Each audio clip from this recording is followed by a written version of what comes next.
Par cet amendement, nous proposons d'intégrer dans la Constitution, dans le cœur de la Constitution, de véritables exigences en matière environnementale. Et nous pensons que la modification, même si ça a été indiqué, ça traduisait une nécessité d'intégrer dans l'article 1 la dimension de politique sur les questions de changement climatique n'est pas suffisante. Il nous semble important de définir des obligations claires pesant sur l'organe législatif en matière d'environnement, la préservation de la diversité biologique par un usage équitable des ressources naturelles au profit des générations futures et dans le cadre des limites planétaires. Cet amendement permet d'intégrer ainsi l'une des notions fondamentales de la préservation écologique, celle de ressources finies. Ainsi, elle inverse la logique de subordination. Ce n'est pas à la nature de se plier aux exigences de l'insatiable désir de productivité humain, mais bien aux sociétés humaines, au premier rang desquelles les sociétés françaises et ses industries, ses institutions, de se soumettre au fait de la finitude de certaines ressources et de la précarité des capacités de résilience naturelle d'autres. Il en va non seulement de la survie des humains, mais surtout de l'ensemble du vivant auquel nous appartenons et par lequel nous subsistons. Ainsi, l'adoption de cet amendement permettrait de rendre contraignante la règle verte qui fait qu'on ne peut pas prendre à la nature plus que ce qu'elle peut remplacer ou régénérer dans un laps de temps raisonnable. À l'heure de l'urgence écologique, il est aberrant de notre point de vue de penser que toute autre mesure serait un chemin pour être à la hauteur. C'est pourquoi nous vous proposons cet amendement. Oui, merci, Monsieur le Président. Alors, je reconnais au rapporteur Ferrand beaucoup de sens politique et son intervention l'a démontré. Mais j'assume, et je pense qu'au sein de la France Insoumise, nous assumons le niveau d'exigence qu'on pourrait même qualifier de maximaliste sur cette question. Parce qu'on ne peut pas faire le constat de l'urgence, on ne peut pas faire le constat du fait que nous avons déjà, en fait, engagé un tournant irréversible et que là, il ne s'agit plus simplement d'échapper au dérèglement, mais de réagir et de faire en sorte d'atténuer les effets. On ne peut pas, et je pense que c'est effectivement important que très largement ce consensus s'est fait sur la réalité de l'impact actuel, ici et maintenant, de tous ces phénomènes, et se contenter d'un effet symbolique dont la portée, y compris normative, n'est absolument pas assurée, et de ne pas se donner des contraintes aujourd'hui très très fortes en la matière. Et le texte constitutionnel est aussi là pour ça, pour fixer un cap qui ne se contente pas d'un effet symbolique, mais qui garantisse une obligation de résultat et pas simplement de moyens. Et c'est ça la différence, peut-être un peu subtile, entre le fait de mettre agir pour, on peut agir, mais sans, on fait une petite action, et on se dit qu'on agit, mais sans donner l'objectif d'avoir un résultat. Et je pense que ça, le groupe de la République En Marche devrait être très sensible à cette volonté d'efficacité et de résultat.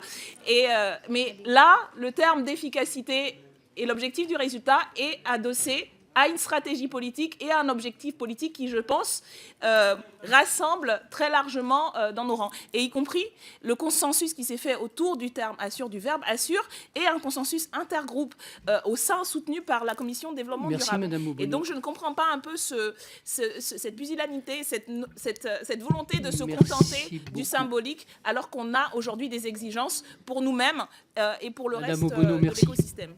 Alors, par cet amendement, nous proposons de compléter le texte de la Constitution par la phrase suivante. « Aucune norme juridique ne peut être moins protectrice que la législation sociale et environnementale de la République. » Nous proposons ainsi de consacrer la primauté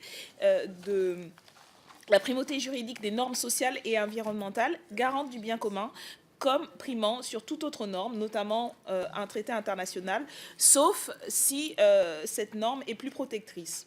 La loi, c'est-à-dire l'expression de la volonté générale du peuple, est trop souvent violée par la signature de traités internationaux sur lesquels ni le peuple ni ses représentants n'ont de pouvoir de contribution.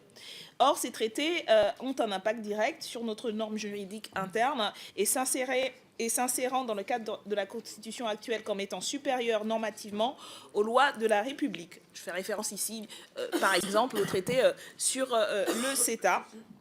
Nous, c'est l'un de ceux-là. Nous souhaitons,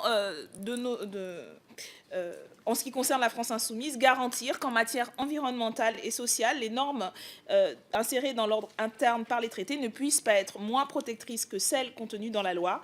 Ceci signifie effectivement un aménagement de notre organisation juridique.